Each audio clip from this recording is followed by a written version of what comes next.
السلام علیکم ورحمۃ اللہ وبرکاتہ۔ الحمد للہ رب العالمین والصلاة والسلام علی سید المرسلین نبینا محمد وعلی آلہ واصحابہ اجمعین، اما بعد۔ اعوذ باللہ من الشیطان الرجیم، بسم اللہ الرحمن الرحیم۔ وما خلقت الجن والانس الا ليعبدون۔ وقال النبی صلی اللہ علیہ وسلم: بني الإسلام على 5 شهادة أن لا إله إلا الله وإقام الصلاة وإيتاء الزكاة والحج وصوم رمضان۔ دینی اور ملی بھائیوں، دور و دراز سے تشریف لائے ہوئے معزز سامعین کرام، آج بتاریخ 5 ربیع الاول 1442 ہجری مطابق 22 اکتوبر سن 2020 عیسوی کے اس محاضرے اور اس درس میں جس عنوان کے تحت کچھ باتیں آپ حضرات کی خدمت میں رکھنا چاہتا ہوں، وہ ہے توحید جسے اپنا کر زندگی سنورتی ہے۔ توحید جسے اپنا کر زندگی سنورتی ہے۔ اگر مسلمان کے دل کے اندر توحید نہیں ہے تو یوں سمجھیں کہ اس کا دل توحید اللہ رب العالمین کی ایک روشنی سے خالی ہے۔ توحید ہی اصل جنت میں جانے کا سب سے بڑا ذریعہ ہے۔ توحید، اگر آپ لاکھوں نمازیں پڑھ ڈالیں، پورا کا پورا مال اللہ کے راستے میں صدقہ خیرات کر دیں، 100 حج کر لیں، 50 اس سے کروڑوں عمرہ کر لیں، اگر آپ کا عقید توحید مضبوط نہیں، عقید توحید آپ کے دل کے اندر نہیں، میرے بھائیوں، تو وہ آپ کا نماز، روزہ، صدقہ خیرات یہ کسی کام کا نہیں، کوئی فائدہ نہیں۔ اللہ رب العالمین کے ہاں آپ جائیں گے تو آپ خالی باٹل لے کر کے جائیں گے۔ آپ کے اس میں عمل نامے کے اندر کچھ نہیں ہوگا۔ سب سے بنیادی جو چیز ضروری ہے وہ کیا ہے؟ وہ توحید ہے۔ اور اللہ رب العالمین نے ہمیں اور آپ کو اس دنیا کے اندر جو پیدا کیا، صرف اور صرف اللہ رب العالمین اپنی عبادت کے لیے پیدا کیا۔ وما خلقت الجن والانس الا ليعبدون۔ اللہ رب العالمین انس اور جن کو پیدا کرنے کا مقصد اللہ رب العالمین کی عبادت ہے۔ میرے بھائیو، کیا ہے؟ اللہ رب العالمین کی عبادت، اور اپنے من مرضی کی عبادت نہیں کہ ہم جیسے چاہیں ویسے عبادت کریں، ایسا نہیں ہے۔ جیسے اللہ کے نبی صلی اللہ علیہ وسلم نے ہمیں عبادت کے جو طریقے بتلائے ہیں، جس انداز سے عبادت کو جو طریقہ اللہ کے نبی صلی اللہ علیہ وسلم نے ہمیں کر کے دکھلایا، سکھلایا اور بتلایا ہے، اسی طریقے پر اگر ہماری اور آپ کی عبادت ہے تب تو وہ صحیح ہے۔ اور عبادت سے مراد صرف نماز روزہ ہی کی حد تک نہیں ہے، عبادت وہ بھی ہے اللہ کے نبی صلی اللہ علیہ وسلم کے بتائے ہوئے طریقے کے مطابق آپ کی نماز، آپ کا صدقہ، آپ کا خیرات، آپ کا لین دین، آپ کا تجارت، آپ کا شادی بیاہ، آپ کا ہر کام نبی صلی اللہ علیہ وسلم کے بتائے ہوئے فرمودات کے مطابق ہونا چاہیے۔ چاہے وہ شادی بیاہ کا معاملہ ہو، چاہے وہ کاروبار لین دین کا معاملہ ہو، چاہے وہ تجارت ہو، میرے بھائیوں، کوئی بھی ہو، اگر وہ طریقہ جو ہم نبی صلی اللہ علیہ وسلم نے جس طریقے کو بتلایا ہے، اگر ہم اس طریقے کو فالو نہیں کر رہے میرے بھائیوں، تو چاہے اس کے علاوہ جو بھی طریقہ کسی بڑے مولوی، کسی بڑے پیر کا طریقہ اپنا لیں، کوئی فائدہ نہیں۔ سب سے بڑے ولی اللہ ہمارے نبی جناب محمد رسول اللہ صلی اللہ علیہ وسلم ہے۔ اور میرے بھائیوں، اللہ رب العالمین قرآن کریم کے اندر آپ جو بھی صفحہ کھولیں، کوئی صفحہ آپ کو ایسا نہیں ملے گا جس کے اندر توحید کا ذکر نہ ہو۔ کوئی ایسی آیت آپ کو قرآن کی نہیں ملے گی جس میں اللہ رب العالمین کی توحید کا، اللہ رب العالمین کی وحدانیت کا ذکر نہ ہو۔ قل هو اللہ احد اللہ الصمد لم یلد ولم یولد ولم یکن لہ کفوا احد۔ توحید ایسا عقیدہ ہے کہ دین اسلام کے تمام تعلیمات اس کے اطراف گردش کرتی ہیں اور اسی کے لیے تخلیق انسانی عمل میں آئی ہے، جیسا کہ اللہ رب العالمین کے ارشاد وما خلقت الجن والانس الا لیعبدون، میں نے انسانوں اور جنوں کو صرف اپنی عبادت کے لیے پیدا کیا ہے۔ عقیدہ توحید دین اسلام کی امتیازی شان اور علامت ہے، اور اسلام کی میرے بھائیوں، اسلام میں عقیدہ توحید کی اہمیت اس بات سے بھی کھلی دلیل ہے کہ اسلام امن و سکون، اتحاد و اتفاق کا سب سے بڑا داعی ہے، اتحاد و اتفاق کا سب سے بڑا داعی ہے۔ میرے بھائیوں، آج آپ دیکھیں اس پوری دنیا کے اندر آج بھائی بھائی کا جھگڑا ہے کہ نہیں ہے؟ ہمارے گھروں کے اندر فساد، ایک بھائی دوسرے بھائی کا دشمن، ایک مسلمان دوسرے مسلمان کا خون کا پیاسا، چاہے وہ زمین جائیداد پراپرٹی کی تقسیم کا معاملہ ہو، چاہے وہ لین دین کاروبار کا معاملہ ہو۔ میرے بھائیوں، آج ایک مسلمان دوسرے مسلمان سے دست گریباں ہے۔ میرے بھائیوں، آج ایک مسلمان دوسرے مسلمان کے خون کا پیاسا ہے، یہ آپس میں نا اتحادی ہے، آپس میں نا اتفاقی ہے میرے بھائیوں۔ اور جب تک یہ ہمارے دل سے ختم نہیں ہوگا، نہ اتحادی ختم نہیں ہوگی، نہ اتفاقی ختم نہیں ہوگی، ہم کبھی بھی کامیاب نہیں ہو سکتے ہیں۔ آج پوری یہودی لابی اسلام اور مسلمانوں کے خلاف، ان کو ختم کرنے کے لیے، اسلام اور مسلمانوں کو مٹانے کے لیے، انہیں صفحہ ہستی سے ختم کرنے کے لیے، رشت و نابود کرنے کے لیے پوری یہودی لابی متحد ہو چکی ہے میرے بھائیوں۔ ساری یہودی لابی اسلام کے خلاف متحد ہو چکی ہے۔ اس لیے ضرورت اس بات کی ہے کہ ہم اپنی چھوٹی موٹی غلطیوں کو دفع کر کے اللہ رب العالمین کے بتائے ہوئے فرمودات کے مطابق مسلمان انما المؤمنون اخوہ، سارے مسلمان بھائی بھائی ہیں، اس بنیاد پہ سارے مسلمانوں کو متحد ہونا چاہیے۔ اور یہ اسلام کی امن و سکون کی، اتحاد و اتفاق کا میرے بھائیوں سب سے بڑا داعی ہے اسلام، کیونکہ ایک توحید ہی عقیدہ اسلام کی روح ہے، اور اتحاد و اتفاق اور امن و سکون تبھی میسر ہو سکتا ہے جب تمام انسانوں کا ایک ہی عقیدہ، منہج اور ایک ہی معبود پر اتفاق ہو۔ میرے بھائیوں، آپ یہ سوچیں، مسلمانوں کے اندر یہ جو فرقے بنے ہوئے میرے بھائیوں، یہ فرقے اور ان کا خاتمہ تبھی ہو سکتا ہے توحید کی بنیاد پر، جب سارے لوگ ہے نا اللہ رب العالمین کی وحدانیت، اتحاد، کتاب اللہ سنت رسول اللہ صلی اللہ علیہ وسلم کی بنیاد پر جب اکٹھے ہوں گے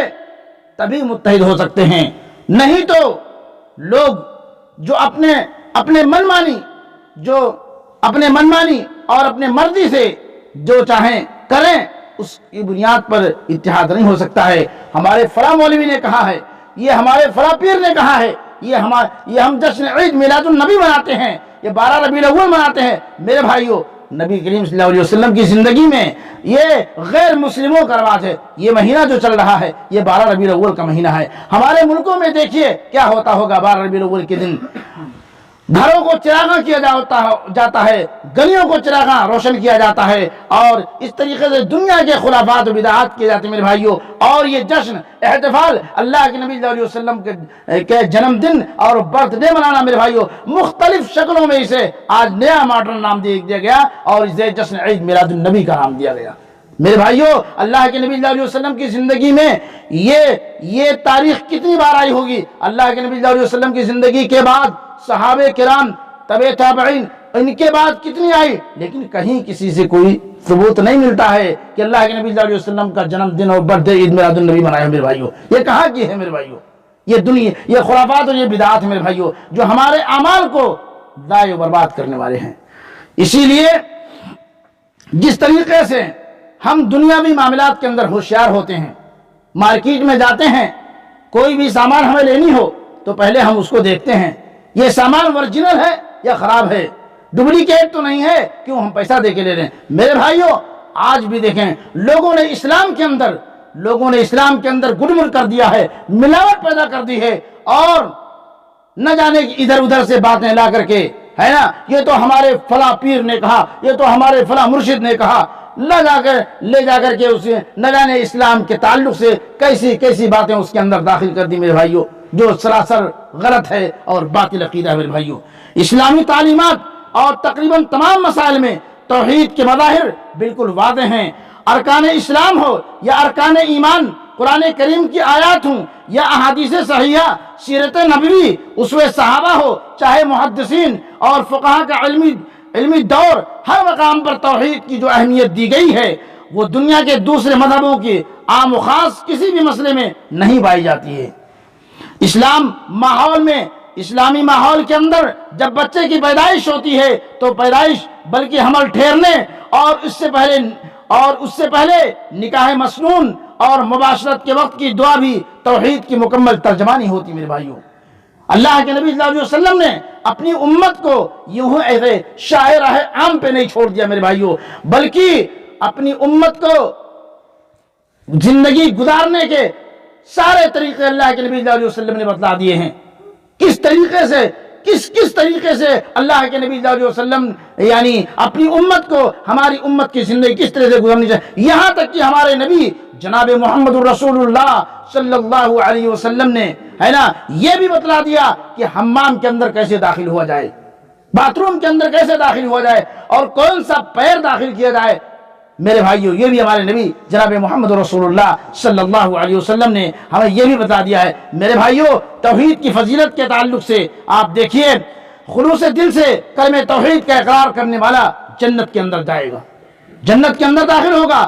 جس نے اس کلمے کا اقرار اخلاص خلوص و للہیت کے ساتھ اس کلمے لا الہ الا اللہ محمد رسول اللہ اور توحید کا اقرار کیا، میرے بھائیوں وہ جنت کے اندر داخل ہوگا۔ ابو سعید خدری رضی اللہ عنہ سے روایت ہے، رسول اللہ صلی اللہ علیہ وسلم نے فرمایا، جو کوئی خلوص دل سے گواہی دے کہ اللہ کے سوا کوئی معبود برحق نہیں تو وہ جنت میں داخل ہوگا۔ کلمہ توحید کا اقرار کرنے والے جہنم اس پر حرام، کلمہ توحید کا اقرار کرنے والے پر جہنم حرام ہے۔ میرے بھائیوں آپ دیکھیے اللہ کے نبی صلی اللہ علیہ وسلم کی حدیث، معاذ بن جبل رضی اللہ عنہ رسول اللہ صلی اللہ علیہ وسلم کے پیچھے سواری پر سوار تھے۔ آپ صلی اللہ علیہ وسلم نے فرمایا اے معاذ، تو معاذ رضی اللہ عنہ نے عرض کیا حاضر ہوں اے اللہ کے رسول صلی اللہ علیہ وسلم۔ آپ صلی اللہ علیہ وسلم نے فرمایا اے معاذ، معاذ نے پھر عرض کیا حاضر ہوں اے اللہ کے رسول صلی اللہ علیہ وسلم۔ تب آپ صلی اللہ علیہ وسلم نے فرمایا جو صدق دل سے یہ گواہی دیتا ہے کہ اللہ کے علاوہ کوئی معبود برحق نہیں اور محمد صلی اللہ علیہ وسلم اللہ کے رسول ہیں تو اللہ تعالیٰ اس پر جہنم کو حرام کر دیتے ہیں۔ معاذ بن جبل رضی اللہ عنہ نے عرض کیا اللہ کے رسول صلی اللہ علیہ وسلم میں لوگوں کو اس کی خبر نہ دے دوں تاکہ وہ خوش ہو جائیں؟ آپ صلی اللہ علیہ وسلم نے فرمایا کہ سب لوگوں کو صرف اسی پر بھروسہ کر لیں اور نیک اعمال میں کوتاہی کریں گے۔ چنانچہ معاذ رضی اللہ عنہ نے کتمان علم کے گناہ سے بچنے کے لیے مرتے وقت یہ حدیث لوگوں کے سامنے بیان کر دی۔ میرے بھائیوں توحید کی فضیلت سے متعلق آپ سنیے، اللہ کے نبی صلی اللہ علیہ وسلم کی بیٹی حضرت فاطمہ رضی اللہ تعالی عنہ نے کہا، اللہ کے نبی صلی اللہ علیہ وسلم نے کہا یا فاطمہ انقذی نفسک من النار، اے فاطمہ دنیا میں تم اپنے آپ کو جہنم سے بچا لو، یہ نہ سوچنا کہ تمہارا باپ نبی ہے تمہیں جہنم سے بچا لے گا۔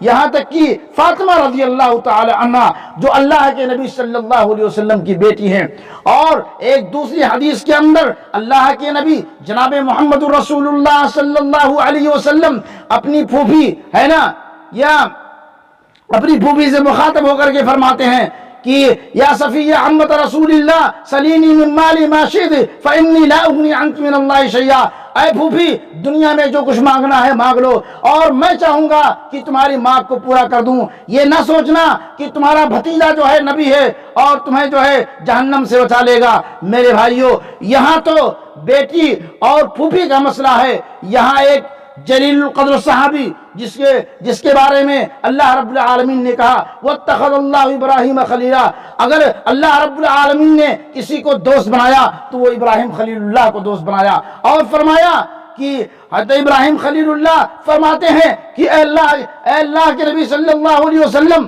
اے اللہ رب العالمین ساری دنیا کے سامنے جب ساری دنیا اللہ کے نبی صلی اللہ علیہ وسلم کے سائے کے تلے جھنڈے کے نیچے ہوگی، اس وقت اللہ کے نبی صلی اللہ علیہ وسلم سے فرماتے ہیں ابراہیم خلیل اللہ اے اللہ کیا آج کے دن ہمارا باپ جو ہے جہنم میں جائے گا؟ اللہ رب العالمین حکم دیں گے کہ اے ابراہیم تم اپنے چہرے کو نیچے کرو، اپنے پیروں کو دیکھو، یہاں تک کہ ان کے باپ کو بجو کی شکل میں تبدیل کر کے اور انہیں جہنم میں پھینک دیا جائے گا۔ میرے بھائیو صحیح روایت دیکھیے، بیٹی اور پھوپھی اور جلیل القدر پیغمبر، یہ ان کی کہیں کوئی سنوائی نہیں۔ میرے بھائیو ہم اور آپ کہاں ہیں؟ ہم اور آپ کہاں ہیں؟ اپنے اعمال کا اندازہ کیجئے، اپنے عملوں کا محاسبہ کیجئے۔ میرے بھائیو جو لوگ کہتے ہیں کہ ہمارے فلاں مرشد نے، ہمارے فلاں ولی نے کہا، میرے بھائیو یہاں بیٹی اور فاطمہ اللہ کے نبی صلی اللہ علیہ وسلم اپنے بیٹی کو نہیں بچا سکے، اللہ کے نبی صلی اللہ علیہ وسلم کی پھوپھی کے بارے میں آیا، اور یہاں تک کہ جلیل القدر صحابی ابراہیم خلیل اللہ کے بارے میں، یہ اتنے سارے لوگ میرے بھائیوں۔ اور اللہ رب العالمین نے فرمایا قرآن کریم سورہ اعراف کے اندر، اللہ رب العالمین نے 18 نبیوں کا تذکرہ کرنے کے بعد یکے بعد دیگرے، عیسیٰ علیہ السلام، موسیٰ علیہ السلام، یوسف علیہ السلام، زکریہ علیہ السلام، ذوالکفل علیہ السلام، سب کا ذکر کرنے کے بعد اللہ رب العالمین نے فرمایا وَلَوْ أَشْرَكُوا لَحَبِطَ عَنْهُمْ مَا كَانُوا يَعْمَلُونَ۔ اگر یہ 18 کے 18 نبی، اگر یہ 18 کے 18 پیغمبر، ان سے بھی شرک کا کلمہ ایک نکل جاتا، اللہ رب العالمین ان سے ان کی نبوتوں کو چھین لیتا اور ان کے عملوں کو ضائع کر دیتا۔ آپ سوچئے، اپنے عملوں کو محاسبہ کیجئے۔ میرے بھائیو یہ قصے کہانیاں نہیں ہے، خالص قرآن اور اللہ کے نبی صلی اللہ علیہ وسلم کے فرمان ہے۔ میرے بھائیو یہ قصے کہانیاں نہیں میں آپ کے سامنے بیان کروں۔ تو اللہ رب العالمین ان 18 نبیوں کا تذکرہ کرنے کے بعد سورہ اعراف کے اندر کہ یہ ان سے بھی غلطی ہو جاتی، ان سے بھی شرک کا کلمہ نکل جاتا، ان سے بھی شرک ہو جاتا، اللہ رب العالمین ان سے ان کی نبوتوں کو چھین لیتا، ان کے عملوں کو ضائع برباد کر دیتا۔ یہاں تک کہ آخری نبی جناب محمد رسول اللہ صلی اللہ علیہ وسلم کے بارے میں بھی آیا ہے۔ کیا آیا ہے؟ اللہ رب العالمین فرماتے ہیں کہ اے نبی جناب محمد رسول اللہ صلی اللہ علیہ وسلم لَإِنْ أَشْرَكْتَ لَيَحْبَطَنَّ عَمَلُكَ وَلَتَكُونَنَّ مِنَ الْخَاسِرِينَ۔ اے نبی صلی اللہ علیہ وسلم اگر تم نے بھی شرک کیا تو تمہاری بھی سارے اعمال ضائع کارت برباد ہو جائیں گے۔ میرے بھائیو ہم کہاں ہیں؟ ہمیں اس کی پرواہ نہیں ہوتی ہے۔ چھوٹے موٹے غلطیاں، چھوٹے موٹے شرک ہم روز ڈیلی کرتے رہتے ہیں میرے بھائیو، ہے نا؟ جھوٹی قسمیں کھاتے رہتے ہیں، اور ان کی قسمیں میرے بھائیو، چاہے وہ نذر ہو، چاہے نیاز ہو، کچھ بھی ہو، عبادت کی ساری چیزیں اللہ رب العالمین کے لیے صرف خالص ہیں۔ عبادت کی ساری چیزیں اللہ رب العالمین ہی کے لیے خالص ہیں۔ قل ان صلاتي ونسكي ومحياي ومماتي للہ رب العالمین۔ بے شک میری نماز، میری قربانی، میرا مرنا، میرا جینا کس کے لیے؟ للہ رب العالمین، اللہ رب العالمین کے لیے۔ میرے بھائیو کسی غیر کے لیے جائز نہیں ہے۔ اور جسے آپ مشکل کشا اور پیر مرشد سمجھتے ہیں، کل قیامت کے دن منظر یہ ہوگا، یہی لوگ کہیں گے قالوا یا لیتنا اطعنا اللہ واطعنا الرسول وقالوا ربنا انا اطعنا سادتنا وکبراءنا فاضلونا السبیل۔ اے ہمارے رب، یہ تو ہمارے بڑے لوگوں نے ہمیں گمراہ کر دیا،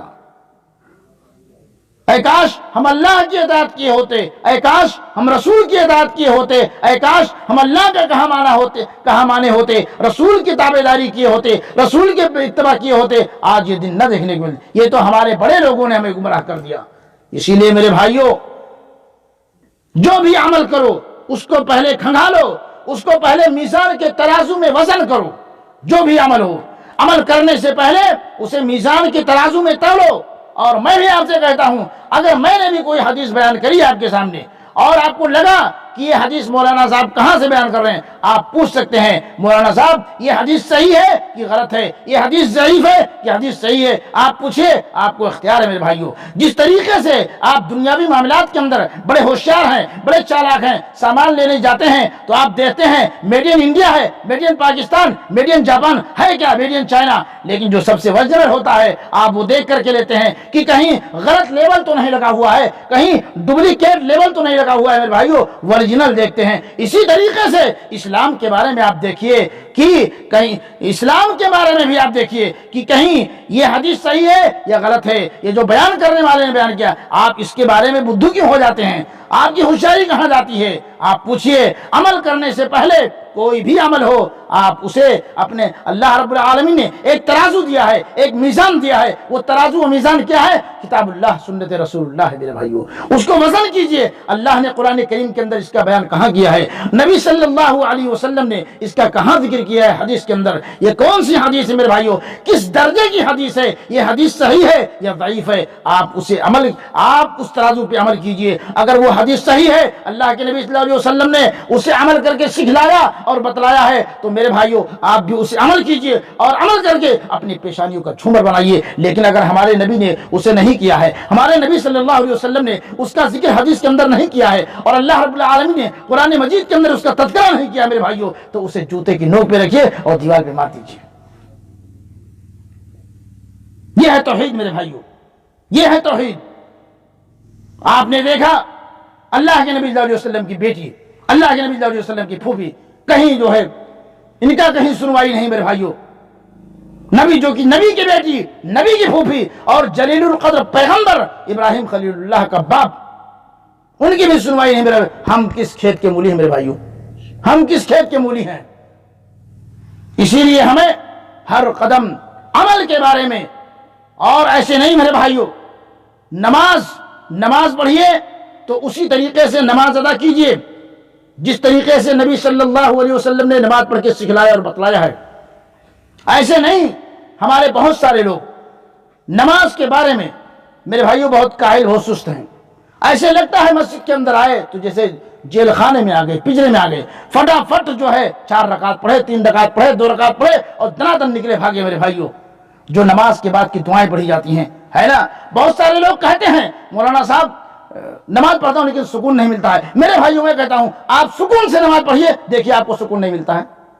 آپ پڑھیے تو سکون سے نماز، آپ سکون سے نماز پڑھیے، آپ اطمینان سے نماز پڑھیے۔ سکون اور اطمینان سے نماز پڑھنے کے بعد آپ مجھے بتائیے کہ آپ کو سکون ملتا ہے کہ نہیں ملتا ہے۔ جو لوگ ایسے مسئلہ پوچھتے ہیں مولانا صاحب نماز پڑھتا ہوں سکون نہیں ملتا ہے، اس کا مطلب یہ ہے کہ آپ کی نماز سکون کی نماز نہیں ہے، آپ کی نماز اطمینان کی نماز نہیں میرے بھائیو، آپ کی نماز جلد بازی کی نماز ہے۔ کیوں؟ اللہ کے، اور یہاں تو یہ ہے میرے بھائیو، خلل یہ موجود ہے کہ اگر کسی کی غلطی کہیں کوئی نظر آئی اور کہیں کسی نے ان کی اصلاح کرنی چاہی تو کیا کہتے ہیں؟ آپ پہلے اپنا دیکھیے۔ کیا کہتے ہیں؟ اپنا دیکھیے میرے بھائیو۔ میں آپ کو بتاؤں، ایک صحابی ہیں، ایک صحابی رسول ہیں، اللہ کے نبی صلی اللہ علیہ وسلم کی خدمت میں اللہ کے نبی صلی اللہ علیہ وسلم موجود ہیں، آپ نماز پڑھ رہے تھے، اللہ کے نبی صلی اللہ علیہ وسلم موجود تھے۔ آپ صلی اللہ علیہ وسلم نے کہا ارجع فصلی فانک لم تصل، تم اپنی نماز کو دہراؤ، تمہاری نماز نہیں ہوئی۔ یہاں تک کہ وہ صحابی 3 مرتبہ ایسے کرتے ہیں، تیسری مرتبہ بھی اللہ کے نبی صلی اللہ علیہ وسلم نے کہا ارجع فصلی فانک لم تصل، اپنی نماز دہراؤ، تمہاری نماز نہیں ہوئی۔ پھر وہ صحابی تیسری مرتبہ میں آ کر کے دو زانوں ہو کر اللہ کے نبی صلی اللہ علیہ وسلم کے سامنے بیٹھ جاتے ہیں اور کیا کہتے ہیں؟ علمنی یا رسول اللہ۔ کیا کہتے ہیں؟ علمنی یا رسول اللہ، اے اللہ کے نبی صلی اللہ علیہ وسلم ہمیں نماز کا طریقہ سکھلائیے، ہمیں نماز کا طریقہ بتائیے۔ آج ہم اور آپ اپنے گریبان میں جھانک کر دیکھیں، یہ سیکھنے کا جذبہ ہمارے اندر ہے، یہ سیکھنے کا جذبہ ہمارے اندر ہے، فوراً فٹک سے جواب دیں گے کیا؟ اپنی دیکھو، اپنی دیکھو، ارے بھائی رکو سجدہ ذرا اطمینان، نہیں خلاص آپ اپنی دیکھو، ہے کہ نہیں ہے؟ بڑے دھڑلے کے ساتھ بولتے ہیں میرے بھائیو۔ یہاں صحابی کا انداز دیکھیے، علمنی یا رسول اللہ، اللہ کے نبی ہمیں نماز کا طریقہ سکھلائیے اور بتلائیے۔ یہ ہے میرے بھائیو عقیدہ، یہ ہے عقیدہ توحید میرے بھائیو۔ عقیدہ توحید جس کا مضبوط نہیں میرے بھائیو، کوئی عمل اس کا مضبوط نہیں ہے۔ سب سے پہلے جب ہم گھر بناتے ہیں بنیاد اس کی مضبوط کرتے ہی نہیں کرتے ہیں؟ سب سے پہلے جب گھر بناتے ہیں تو اس کی بنیاد کو ہم مضبوط کرتے ہیں۔ کیوں؟ بلڈنگ جو بنائیں گے، گھر جو بنائیں گے، اس کا سارا دار و مدار اس کے قاعدے پر ہے۔ اس کے کیا ہے؟ اس کے قاعدے، اس کے پلرز پر ہے میرے بھائیو۔ اگر بنیاد کمزور ہو گئی تو عمارت بننے والی وہ پائیدار نہیں ہوگی، عمارت بننے والی وہ کمزور رہے گی میرے بھائیو۔ اسی طریقے سے اگر ہمارا عقیدہ توحید ہی مضبوط نہیں ہے نا، اللہ کے علاوہ چھوڑ کر کے، اللہ کو چھوڑ کر غیر اللہ سے بھی مدد کے خواہاں ہیں، روزی رضا مانگنے کے طلبگار ہیں، ہے نا۔ اور آج کل ہمارے گھروں کے اندر جو شرک کی برائی اور جو شرک کی قباحت آئی میرے بھائیوں، عورتوں کی وجہ سے آئی، عورتوں کی وجہ سے ہمارے گھروں کے اندر شرک ہے میرے بھائیوں۔ کیسے؟ شوہر کو روزی روٹی نہیں ہے، گئے فلانے جگہ سے کسی بزرگ سے جو ہے تعویذ لکھا کے لے آئی، تکیے کے نیچے رکھ دو روزی لگ جائے گی۔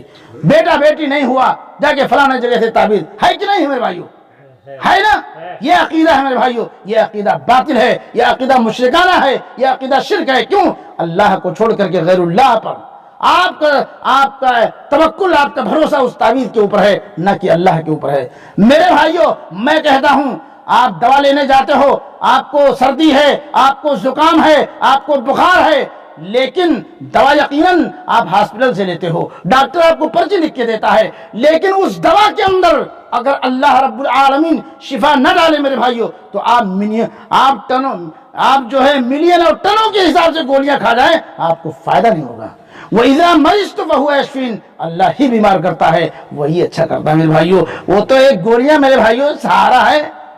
اور میں یہ کہا کرتا ہوں میرے بھائیوں، بطور تذکیر، بطور نصیحت، ہمارے جو بھی ڈاکٹرز لوگ ہیں اور جو بھی ہیں، ان کو یہ چاہیے، بہت سارے ڈاکٹر کو میں نے دیکھا ہے، میں جہاں جاتا ہوں ان کو نصیحت کرتا ہوں، کہتے ہیں یہ گولی ہے دوپہر کے بعد کھانا، اور یہ گولی ہے جو ہے صبح میں کھانا، یہ گولی ہے شام میں کھانا۔ میں ان کو یہ کہنا چاہتا ہوں میرے بھائیوں، ڈاکٹر صاحب آپ مسلمان ہیں، اللہ رب العالمین نے آپ کو مسلمان بنایا، اور آپ کے ہاتھوں سے اللہ رب العالمین نے شفا بھی رکھا ہے میرے بھائیوں، تو آپ کو یہ کہنا چاہیے یہ گولی ہے، یہ گولی فجر کی نماز کے بعد کھانا، تاکہ اس کے اندر آپ کی جو ہے تذکیر نماز بھی ہو میرے بھائیوں، اور یہ گولی ہے دوپہر کی، اسے ظہر کی نماز پڑھ کے کھانا، اور یہ گولی ہے شام کی، اسے عشاء کی نماز کے بعد کھانا۔ میرے بھائیوں، یہ 3 ٹائم جو ہے ہماری دوائیاں ہوتی ہیں، فجر کی نماز کے بعد تذکیر ہوئی، ظہر کی نماز کی تذکیر ہوئی، اور عشاء کی نماز کی تذکیر ہوئی کہ نہیں ہوئی؟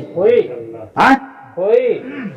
اور جب آپ نماز پڑھ کر کے اللہ کو یاد کر کے میرے بھائیوں گولیاں کھائیں گے، اللہ یقیناً آپ کو اس گولی کے اندر شفا دے گا، یقیناً اللہ شفا دے گا میرے بھائیوں۔ وَإِذَا مَرِضْتُ فَهُوَ يَشْفِينِ، آپ بیمار ہو جائیں، ہے نا، بیمار ہو جائیں، چاروں طرف سے MBBS ڈاکٹر، بڑے بڑے ڈاکٹر آپ کے سر سدھانے، آپ کے پیٹانے کھڑے ہوں، لیکن اگر اللہ شفا نہ دینا چاہے، یہ ڈاکٹر دے سکتے ہیں؟ نہیں دے سکتے میرے بھائیوں۔ لیکن اس بیماری کے اندر، گولی کے اندر جو شفا ہے، اللہ ہی دیتا ہے۔ اور یہ بھی میں آپ کو کہتا ہوں، ڈاکٹر گولیاں دیتے ہیں اور کہتے ہیں یہ گولی، اس کے ساتھ جو ہے یہ فلاں چیز نہیں کھانا، تیل نہیں کھانا، مچھلی نہیں کھانا، انڈا نہیں کھانا۔ یہ پرہیز بتاتے ہیں کہ نہیں بتاتے میرے بھائیوں؟ یہ پرہیز بتاتے ہیں۔ اگر آپ نے اس پرہیز کو نہیں اپنایا، آپ وہ گولیاں کھاتے رہو، آپ کو کوئی فائدہ نہیں ہوگا۔ اسی طریقے سے میرے بھائیوں، آپ نماز پڑھتے رہو، روزہ رکھتے رہو، صدقہ خیرات دیتے رہو، سب کچھ کرتے رہو، آپ کے دل کے اندر عقیدہ توحید نہیں، بیکار ہے۔ آپ کے دل میں عقیدہ توحید ہی نہیں ہے، اللہ کے علاوہ غیر اللہ بھی بسا ہوا ہے، آپ کا کوئی فائدہ نہیں ہوگا۔ جبکہ ہر نماز کے اندر آپ یہ اقرار کرتے ہو، ایاک نعبد و ایاک نستعین، اے اللہ ہم تیری ہی بات کرتے ہیں، و ایاک نستعین، اور تجھی سے مدد مانگتے ہیں۔ آپ کو کہیں جانے کی ضرورت ہے نہیں۔ جب اس بات کا ہر نماز میں اقرار کرتے ہو میرے بھائیوں، چاہے وہ فجر کی نماز ہو، چاہے وہ ظہر کی نماز، عصر کی، مغرب کی، چاہے وہ تہجد ہو، چاہے وہ سنت ہو، چاہے وہ نفل ہو، چاہے جنازے کی نماز ہو، بغیر سورہ فاتحہ پڑھے آپ کی نماز ہوگی؟ نہیں ہوگی۔ لا صلاۃ لمن لم یقرأ بفاتحۃ الکتاب، بغیر سورہ فاتحہ پڑھے آپ کی نماز ہو ہی نہیں سکتی میرے بھائیوں۔ اسی لیے ہر نماز کے اندر اس بات کا اقرار موجود ہے، ایاک نعبد و ایاک نستعین، اے اللہ ہم تیری ہی بات کرتے ہیں، و ایاک نستعین، اور تجھی سے مدد چاہتے ہیں۔ پھر آپ غیروں کے در پہ کیوں جاتے ہو؟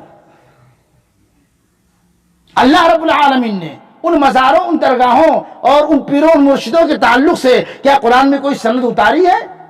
کوئی آیت نازل کری ہے؟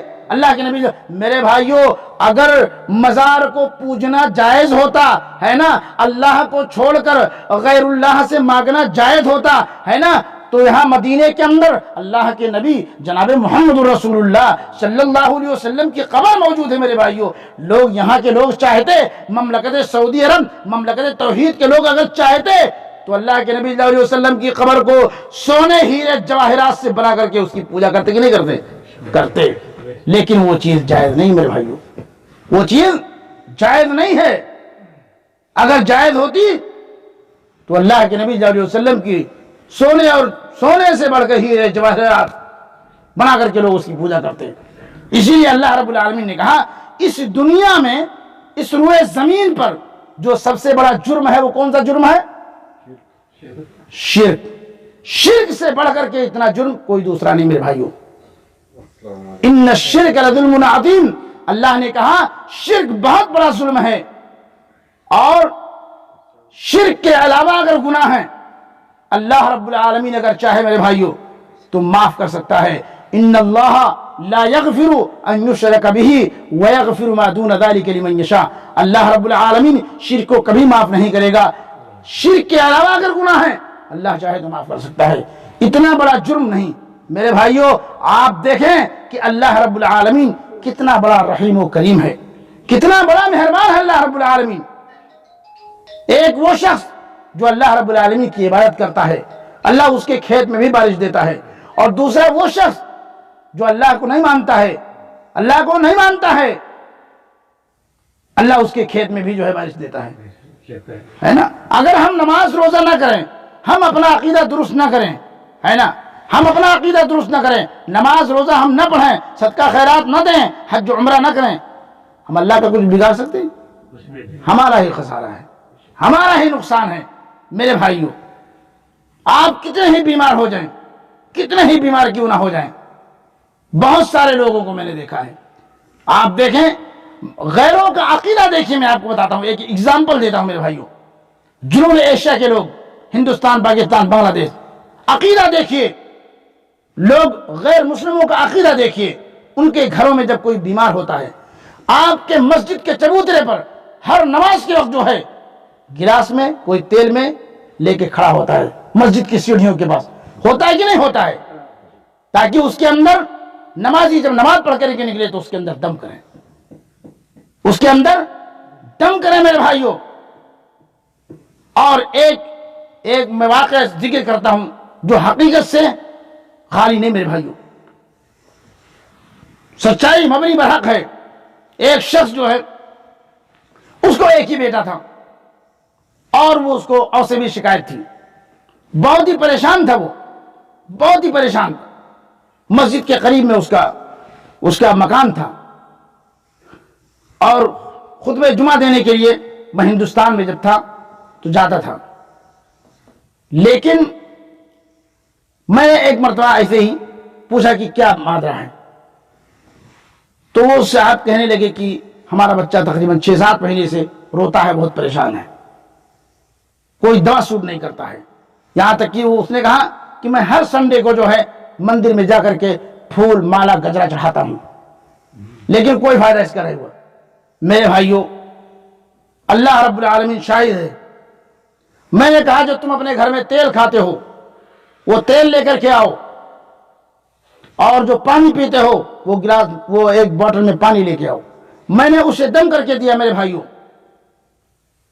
ایک ہفتے کے اندر جب دوسرے جمعہ کے دن میں جب گیا دیکھا تو اس کا بچہ کھیل رہا ہے. اور میں نے بتایا یہ تیل اس کے کانوں میں ڈالنا، یہ پانی اسے پلانا، اور جب پانی کم ہو جائے تو اس کے اندر پانی ملانا. یہاں تک کہ 2 ہفتے کے اندر 6 مہینے میں بتاؤ ہر سنڈے کو وہ مندر میں جا کر کے پوجا کرتا ہے. کیا بتاشا، گجرا، 200 روپیہ اور کپڑے اور نہ جانے کیا کیا دنیا کے خرافات. لیکن 6 مہینے تک ہوتے کرتے یہ ہوا کہ وہ شخص اسلام پر آمادہ ہو گیا. اسلام پر آمادہ ہو گیا، اور 1 مہینے کے اندر ہی اندر وہ پورے گھرانے کے لوگ مسلمان ہوئے. بیوی، بچہ اور شوہر، 3 آدمی مسلمان ہوئے میرے بھائیوں. یہ ہے اسلام. آپ دیکھیے اللہ کے نبی صلی اللہ علیہ وسلم، ایک یہودی بچہ جو اللہ کے نبی صلی اللہ علیہ وسلم کی خدمت کرتا تھا. آج اسلام کے اندر جو رکاوٹ ہیں، جو پریشانیاں ہیں، وہ ہم ہی سے ہے، ہم مسلمانوں سے ہے. جو رکاوٹ، جو پریشانیاں ہیں، ہمیں خود اسلام کے بارے میں مکمل تعلیمات نہیں، ہمیں خود اسلام کے بارے میں مکمل جانکاری نہیں، مکمل